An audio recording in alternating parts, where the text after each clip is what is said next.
So, welcome. Today, I am interviewing Dr. Nikole Roebuck. She is the band director for the world famed Grambling Marching Band. So, thank you, Dr. Roebuck, for joining me and welcome. Thank you for having me.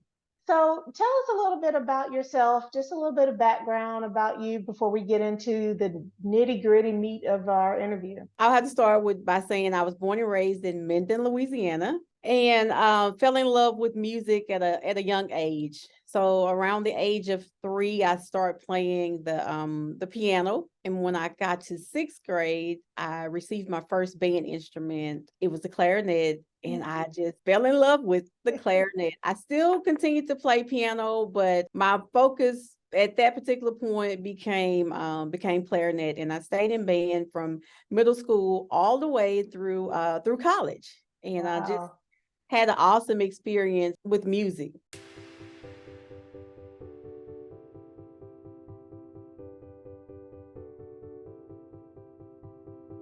Tell us a little bit about who or what influenced you to get into band and move up and become a band director. My first mentor, I have to say, would be my Uncle Joe. He was assistant director of bands in the 80s at Grambling. So from a little girl, I would attend high school band camp on the campus of Grambling State University. My mom always sent me to twirl a baton, and I have to put a little side note that you put the baton in my hand.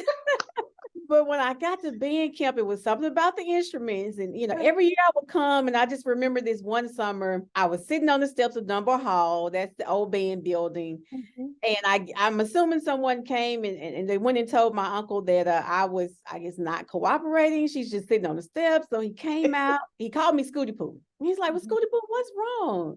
And I was like, Uncle Joe, I don't want to twirl the baton. He said, what do you want to do? I said, I want to play an instrument. And he said, well, right now you're a little too young to play an instrument, but when it's time, we'll pick out your instrument. I'll make sure, I get with your mom and you get your first band instrument. But until then, I want you to sit down at the bottom of the ladder and make sure Uncle Joe does not fall off. So I tell that story so many times and had no clue that little girl sitting at the bottom of the ladder one day would climb to the top of the ladder and lead the world fame. That's awesome. I think that's amazing.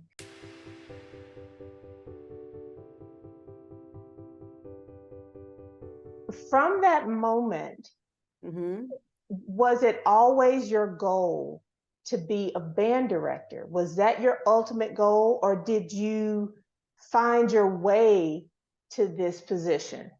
So I have to say, at first, that was not my ultimate goal to be a band director. So along with my Uncle Joe, I had other mentors. My piano teacher, Miss Patricia Britton Hall, she just gave me that love for music, started me off. All of my band directors, I can name them, Earl Smith, my middle school band director, Yes. Mr. James Coyles, my high school band director. Actually, Mr. Coyles started me off in 6th grade.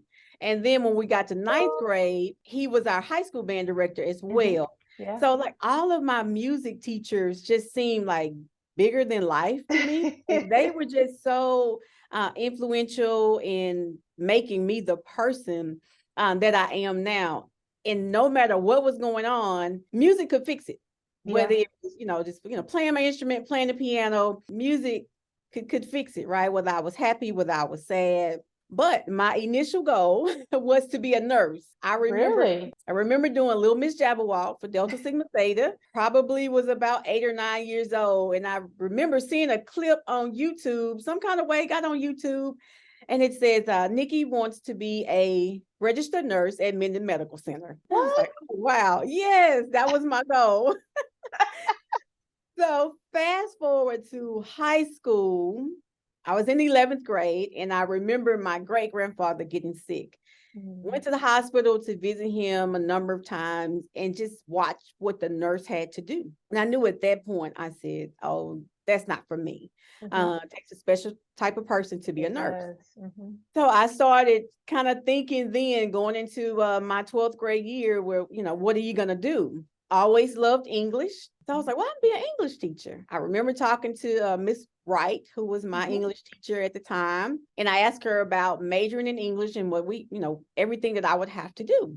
And she named all the plays you had to memorize, everything you had to recite, all the books you would have to read. And I said to myself, now I like to read and I like English.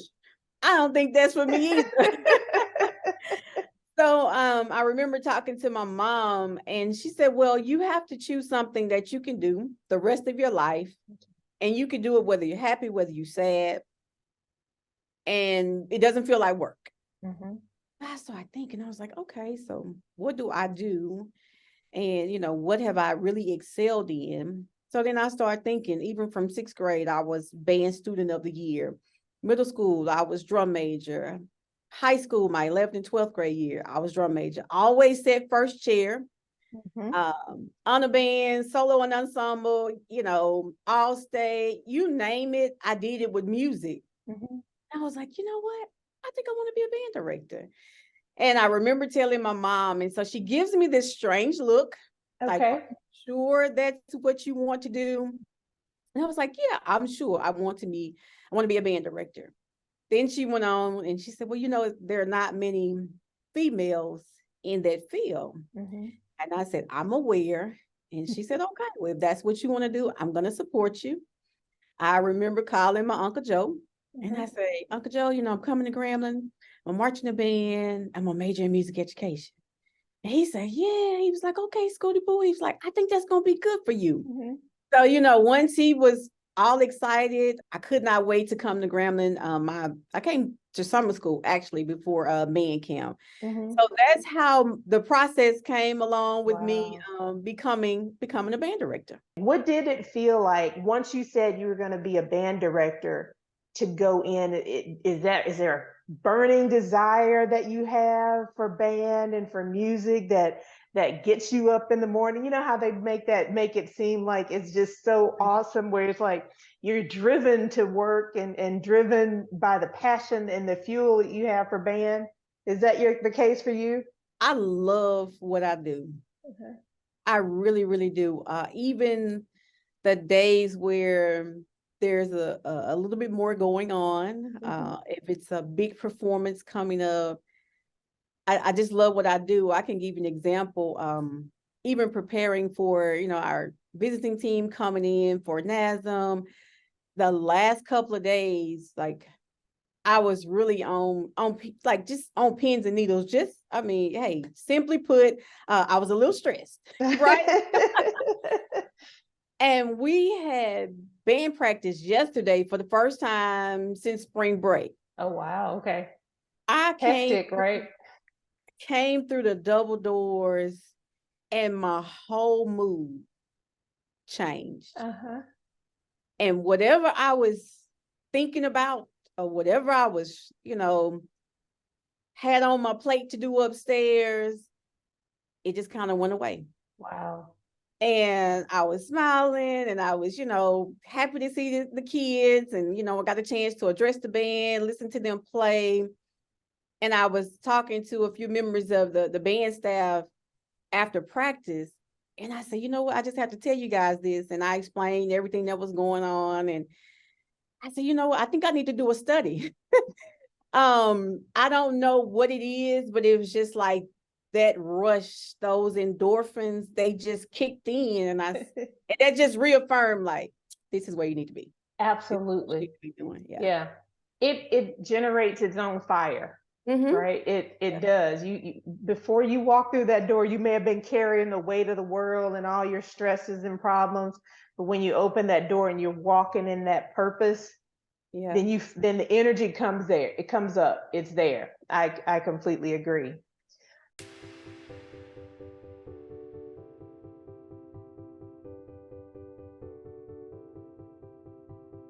So how does it feel to lead the world fame? To lead the world fame, for me to put it in words, it's hard for me to describe. It is a feeling. It's one that comes with a sense of honor. You mentioned passion, humbleness, just to say that I'm able to serve in this capacity. And to lead the band in, it could be a pep rally, it could be a game, a parade. It's just an indescribable feeling. And sometimes I still have to pinch myself and say, is this real? Are you really the band director? Even after so many years, it's awesome. Yeah. Yeah. And I know you don't dwell or focus too much on this, but I will add the first female band director for the world fame. So I will give you that honor because I think it is most deserved.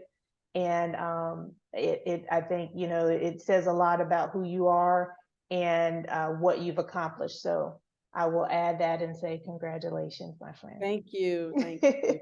What is it like to carry the load and the responsibility? Because like you said, as you look at the students, as you look at your, what's behind you, the emblem that's behind you, that's a heavy load. That's a heavy responsibility. So what does that feel like? What is it like to have that responsibility?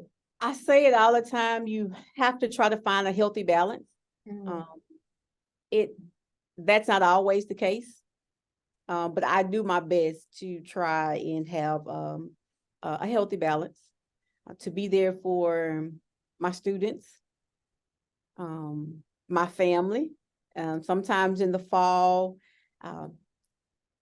it can be a little hectic, just making sure that you are present, not just for your students, because your job is a huge part of your life, but to also be present for your family. I tell everybody, I'm a wife, I'm a mother, and I hold an important leadership position.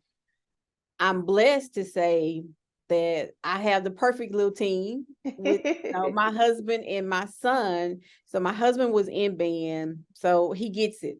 He knows the work that goes into being a member of the band, the late hours that we have to practice. And for my son Nathan, this is all he knows. So from the age of 2, he's been on the campus of Grambling State University. He has watched mom, climb the ladder of success. And we just make sure that we carve out time for ourselves when the season is slower, especially after Bayou Classic in the spring.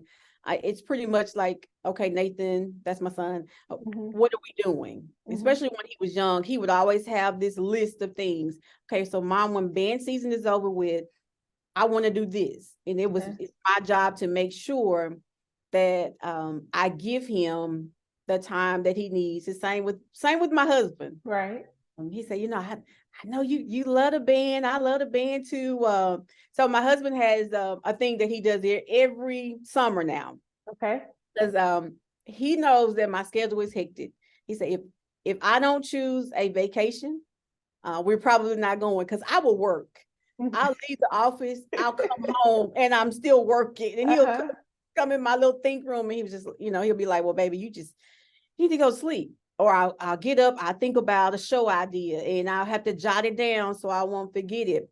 But in the summertime, he'll have our travel agent, like in the fall, she'll send me 3 options, and she'll say, okay, choose one. So I'll look at him, I'll choose one, and then he takes care of everything else. And he knows my vacation time, and it's already planned. Great. He's like, we're going. So I have the perfect little team. That's awesome. Support me in everything that I do. My mom is, oh my God, she is my biggest cheerleader, to say the least. She's at every game. It's just like I'm marching in the band all over again. She stays to the end. It could be cold outside. If we have a home game, it could be cold, and I'll say, Mom, you need to go in. It's cold. I could text her. She's not leaving until the band is gone. marches out. She wants to see the band march in. She wants to see halftime, and she's gonna wait. She wants to see the band march out. So my mother is awesome. My mother-in-law. So I have my own little support team. That's awesome. And if I saw correctly, you have a new member of your little team. Didn't you get a little puppy or something? So we have Max. He is the newest member of the family. That's right. So yes, everybody is enjoying Max and getting to know Max. And he's going to be pretty big when he He's gonna be grows. big. Is a shepherd? Yes, German Shepherd. So in your role, there has to be a lot of confidence. You have to pull confidence. So where do you find it? Where are you able to muster up the confidence to be really internationally known and take the band all across the world?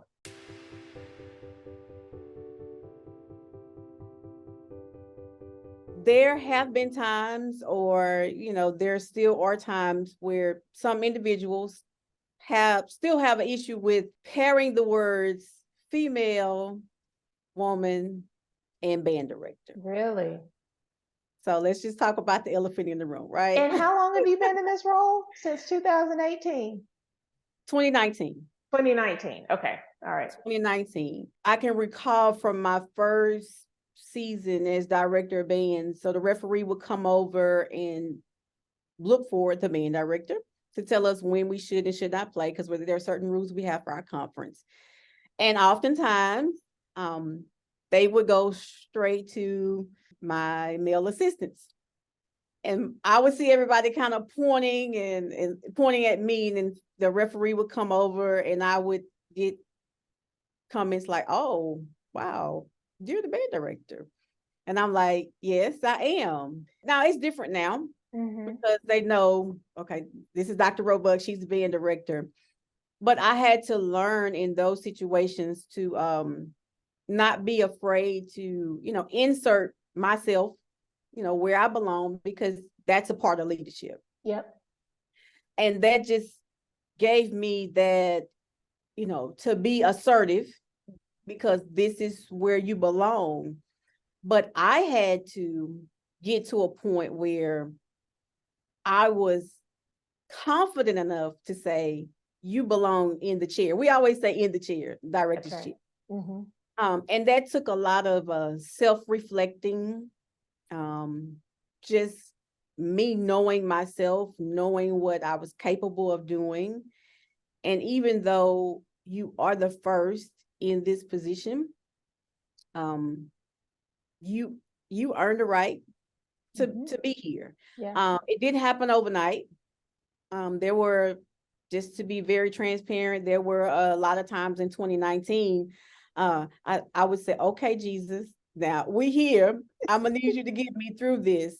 Yeah. So, and I think with every new job, whether you're male or female, and especially in a job like being a director at a university that has a band that's very well known, and you have so many eyes on you, and you have to get to the point where you just say, "Okay, everybody's watching. There's nothing you can do about it."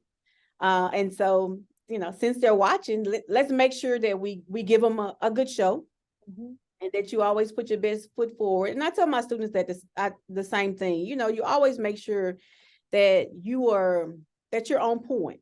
You don't give any room for error for someone to say anything negative about you. So I had to get to that point, and it was a process. But how do you address still, even with the confidence, how do you address the self-limiting beliefs or the questions and the doubts that you have? How do you put that to the back burner and still move forward? And I'll have to add this. So I have a very, very supportive team, and they make sure that whether it's a student, a referee, whoever it may be, that, that's Dr. Roebuck, she's a director, and, decisions are made through her. And I'm blessed in that way, because there are a lot of females in leadership, they just don't have that support. That's true. That's so true. And, my team is all, if I come with an idea, they like, okay, Doc, let's make it happen. And I mean, I can put it out on the table, and like so many people are surrounded by me with their wisdom and their knowledge. Mhm. And I'm okay, even if I bring an idea and they, I might have one and they take turns, right? And I guess they'd be like, now who gonna tell her this time? Doc,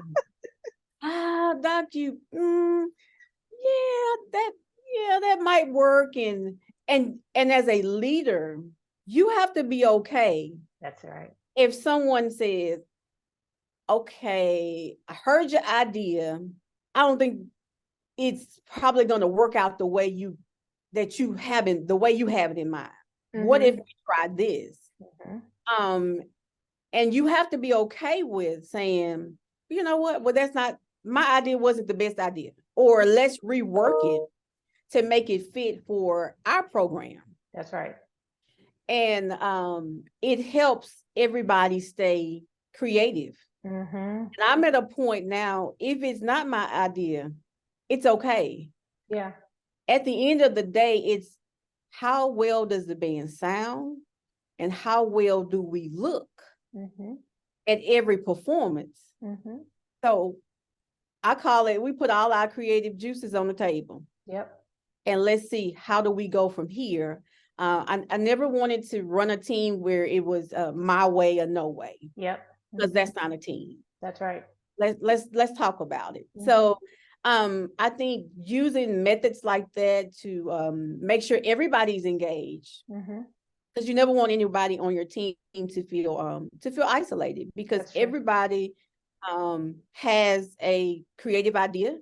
It might not be all the time, but I look at it as, just like writing a book. Sometimes you can write, and then you get writer's block, and you need somebody else to come in and refuel and say, okay, why don't you pick up here?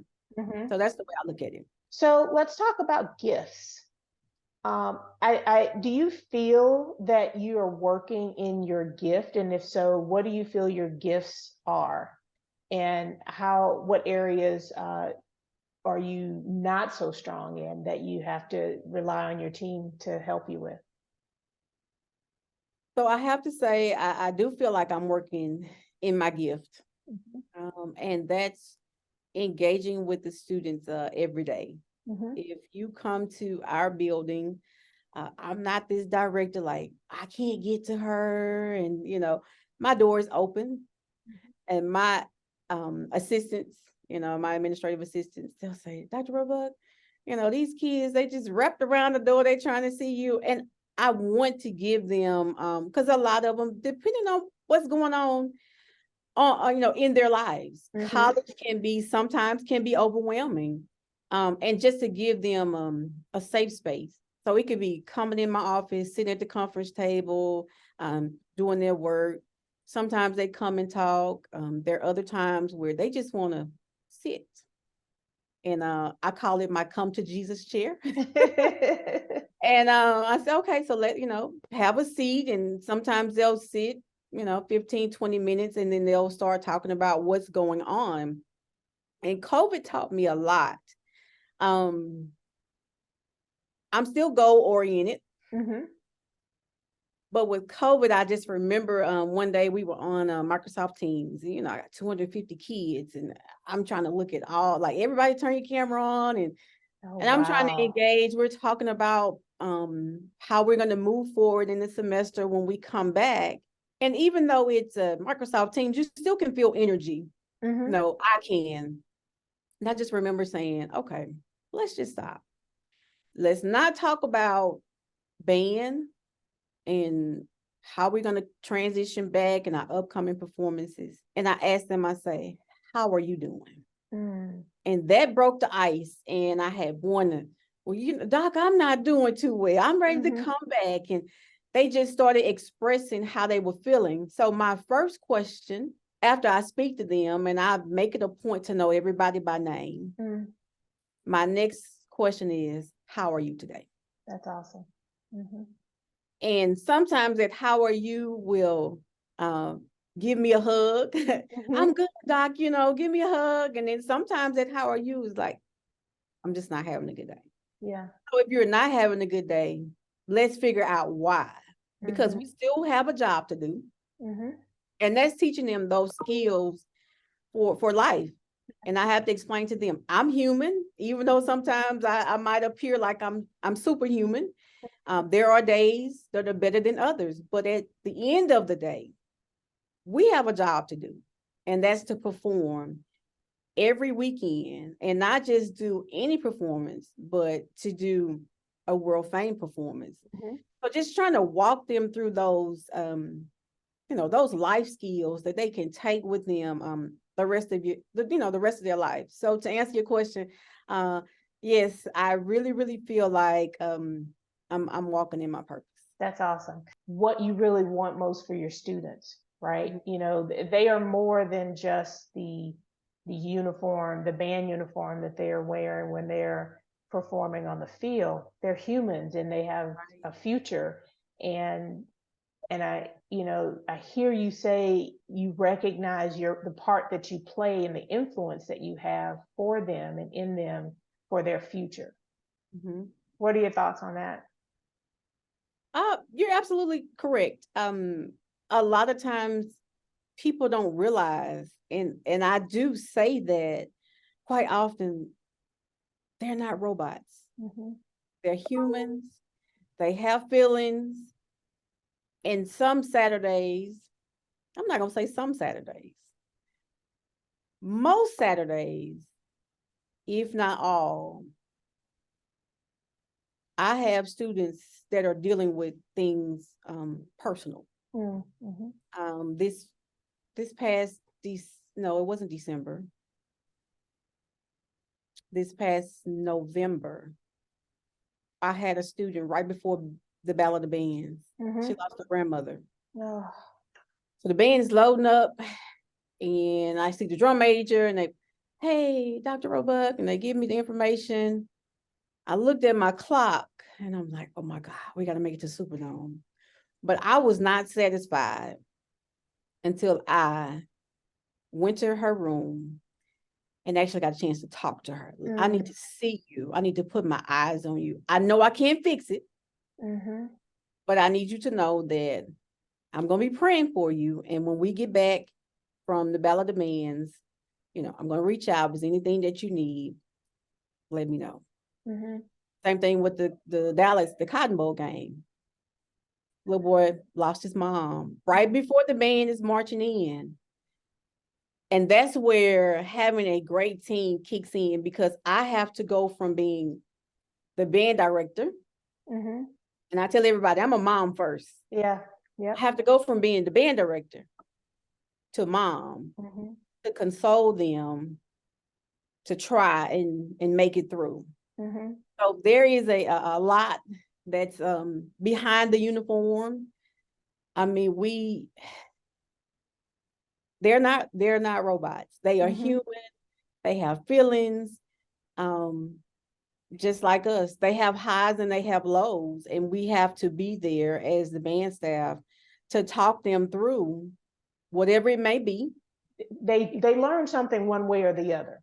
Right. Either they learn that they're not important and all you care about is the performance, or you learn to put people first and the human is more important than the Mhm. performance, but we still have to have the performance. Right. And I think that's beautiful. There's so much that we don't see, the public doesn't see, about your role, about being a band director, about the performance. What do you wish people understood most about you and your position? I think it's the same thing as the students, Okay. Mm-hmm. just knowing that they're not the students are not robots, they're human. Mm-hmm. And at the end of the day, the band director is is a human being. And you know, regardless of how you or how an individual may feel when it comes to maybe a show idea or maybe a song selection or anything in reference to the band, because social media can be our very best friend, or it could be our worst enemy. And in the position that I'm in, whether it's positive comments or negative comments, they flow. And sometimes people don't realize when you jump to social media to tear down a person that they're human. Yeah. And I was always raised, my mom said, you put yourself in the other person's shoes. And you don't do anything to an individual that you would not want done or said to That's you. Right. So that's the way I was raised, and and I would like if everyone was that way, but it's not. So I like prime example. This past fall, we went to Jackson State. Okay.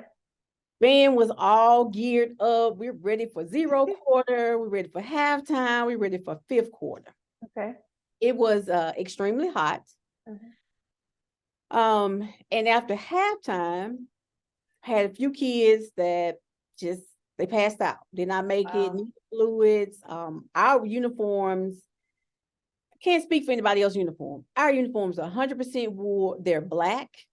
They're 97% black. And at the end of the day, I got a call from administration, and I was instructed to put the band on the bus. So what do you do? Because of the heat? Because of the heat. And at the end of the day, the students' health. That's right. More important than them doing the fifth quarter. We don't want to lose a student. So I was instructed to put the band on the bus. I said, oh, okay, sure. No problem. This is what we'll do. I told my staff, this is what we have to do. We started moving the students out. People ran to social media. Why didn't she do this? Why didn't she have water? Why? We had water. The students are, their condition, that's all we had been doing, but to sit in direct sunlight. So it was just a lot of back and forth, people not knowing the whole situation. That's right, yeah. And then they can come and, they tear a person down. Now I have developed, I have to say that, some very tough skin the last couple of years. But it still happens, and I have to learn. That's where that confidence kicks in, knowing that I made the right decision. With suggestion of, not really a suggestion. It was, this is what we need to do for the band, put them on the bus. That the right decision was made.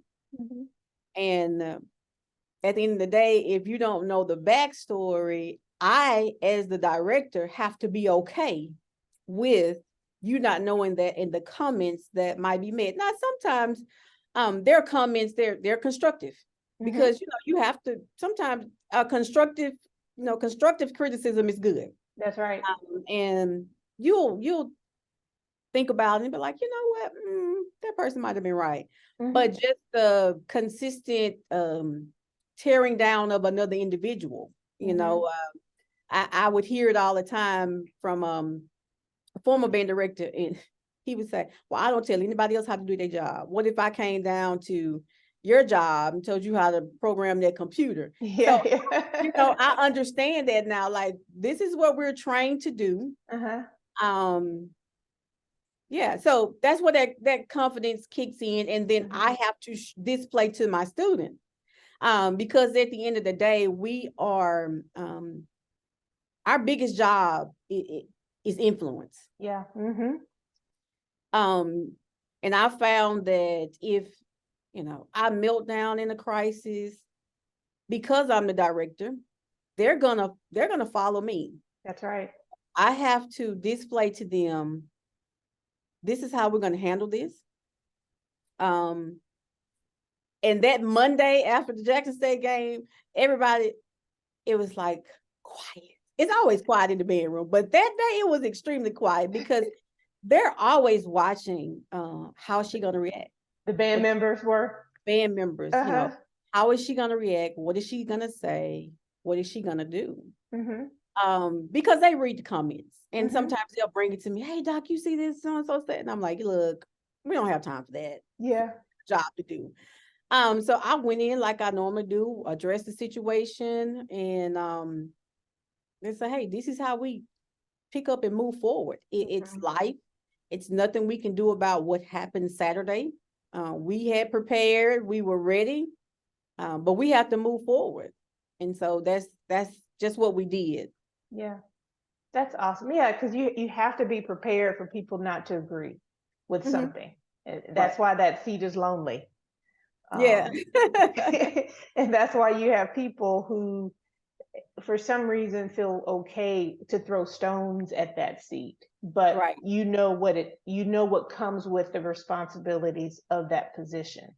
And you're absolutely right. How you respond to that says a lot about you, but it also influences how your staff and how your students will respond in this instance as well as in the future. And it just goes back to what you said. It's all about influence. Right. So yeah, that's good. And it kind of goes into my next question.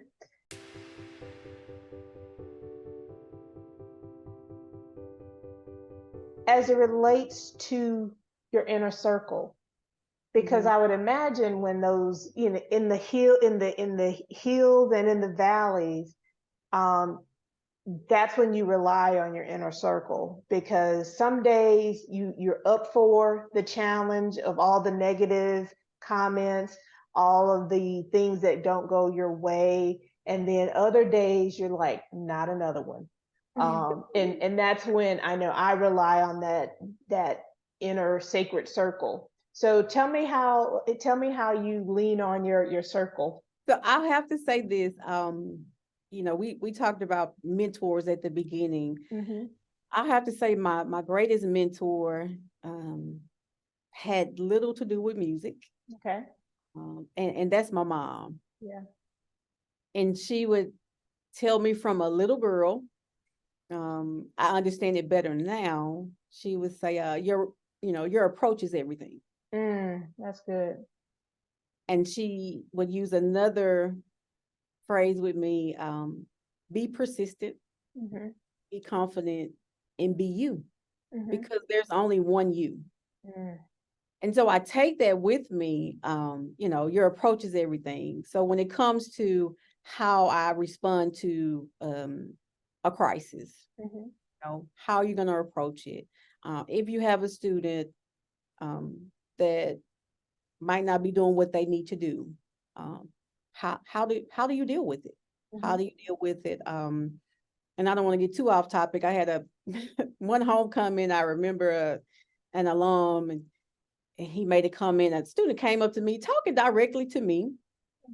He said, "Oh man, if Conrad Hutchinson was here, that student wouldn't never come up to Conrad and just directly talk to him." And so I had to explain to this individual. I said, well, at that time it was 2021. I said, this is 2021.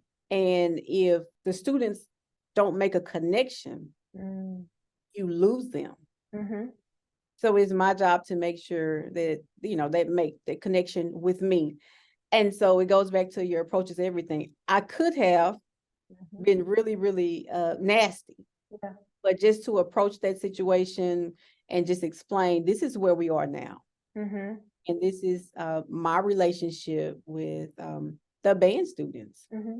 So I take that with me with, your approach is everything, be persistent, be confident, and be you. But I talk to my mom a lot, and I explain different situations to her. And even though she's not a band director, she has a lot of wisdom. Yeah. And she has helped me navigate through quite a few situations, and even to see, for me to see myself. Yeah. And when it comes from her, I know it's coming with love, but she is not afraid to say, now, Nikki, Now you were wrong. Yeah. You need to fix that. Mm-hmm. Yeah. So she is my voice of reason. Yeah. She is my voice of reason. But like my inner circle is so close, so tight knit. And being in a position like the one that I'm in is very important, because you need those people that you can confide in, and you have to have it. Every leader, you have to have individuals who genuinely celebrate your success. That's right. And then you have to have individuals in your life when things are not so successful. They're still going to love you for the person that you are. And so it's very important to have an inner circle. Yeah. They sit with you no matter what. And no matter what. Yep. And I tell my friends sometimes, and they tell me, if you're going through it, even if you don't have words, we'll just sit on the phone in silence. And those are the friends you want. The ones that'll kick you in the butt when you're not standing up to the to what you should or could be doing, and when you are, celebrating right with you, without any hesitation or jealousy or anything like that. And those are hard to come by, but when you have them, so right. And and I have to give a huge shout out to my husband. Like, he gets it all. If it's band season, he'll tell Nathan, leave your mama alone, it's band season. Because I'm always like, I can't shut my brain off doing band season. I'm always thinking of the next, like, what are we gonna do here? How do we, whatever it is, never ever shuts off. And so at the end of each band season, my husband will say, "Welcome back." Because my whole demeanor changes during band season. In the Bayou Classic, we go out for our first dinner or whatever. He'll say, "Oh, well, welcome back." I never forget 2019, first Bayou Classic. After the game that Saturday, sat next to him, and he said, "Whew, I got my wife back." I said, "What do you mean?" And he said, "When band camp kicked in, you went into another gear." Now on game day, my husband will not talk to me on game day. Really? It could be a home game. He'll say, "Good morning." I'll say, "Good morning." He won't ask me to do anything on game day. He'll text me and he'll say, "Have a great show. I love you." Because he knows I'm just so like trying to make sure ABC, XYZ, because everything has to go as planned for me, because I'm a perfectionist by nature. So if one little thing, I'm like, how did that happen? Like, this shouldn't happen. Yeah. So on game day, that's what now he'll come to the games. He is not going to sit by the band. Okay. That's on purpose. Okay. He is not coming down to speak to me at the games. That's on purpose. He'll sit way away from the band. And I know he's there, but he says, "You are in game day mode. And you're a different person on game day." My students know it too. Please don't ask me for gloves on game. Why you didn't buy gloves Wednesday? Hey, Doc, you got to read. What you gonna do with a brand new read today? That might be my lunch, like today. Like, why you didn't rotate your reads? We've been talking about this. Well, I did, but I just really need one. And here again, my team, I can come down the hall game day. They look at my face. They be like, "Oh, don't worry about it. I got it."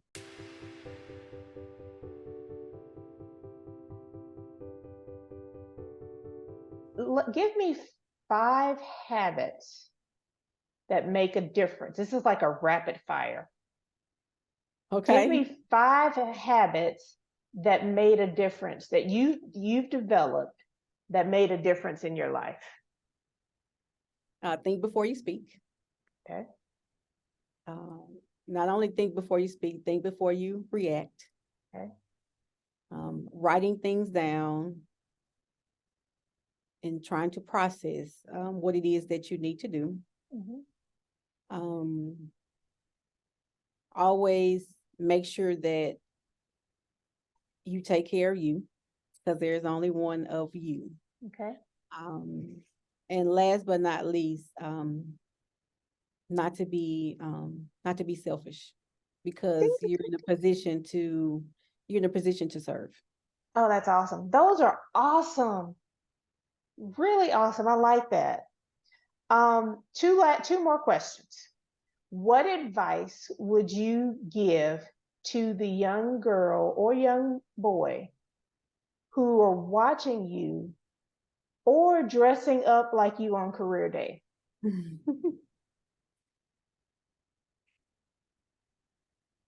I would have to say, prepare yourself. Number one, know what it is that you want to do. Number two, prepare yourself. And number three, whatever career goal you have set, remember that it's your life. And you have to be happy and whole with what you're going to do for the rest of your life. I know a lot of times students, they major in a lot of fields, and the first thing you say, well, why did you major in the field? Oh, you make a lot of money. So my next question is, but are you going to be happy? Yes, hallelujah. I'm sorry. So yeah. And I understand, we all want to make money, but yeah, is this going to bring you joy and fulfillment? That's right. That is so true. Very good advice. My last question. In the beginning, you talked about your Uncle Joe. And when you were a little girl, he had you sit at the bottom of the ladder and hold the ladder so he didn't fall off. And you didn't know that one day you'd be standing at the top of the ladder, right? Right. How's the air at the top of the ladder? The air is very clear at the top of the ladder. There are, there might be a little fog you have to get through to get to the top. But it's good. Good. Well, It's Dr. great. Roebuck, I really appreciate you joining me for this spotlight. I am so proud of you. I remember when you were twirling. I even remember you long before that when you were a really little girl, and we would hang out at my aunt would get her hair done at Miss Cat's house.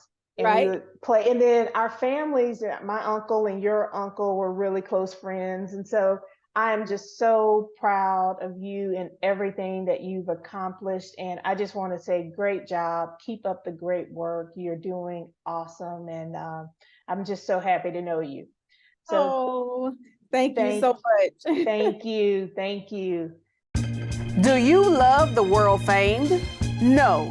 Do you really love the world famed? We do too. So we created a podcast all about the world famed to highlight band members past, post, current, and future. Many people don't realize what it takes to be a member of the world famed.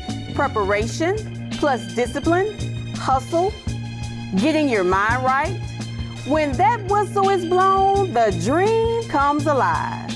I am Dr. Nikole Roebuck, and this is It's Showtime Podcast.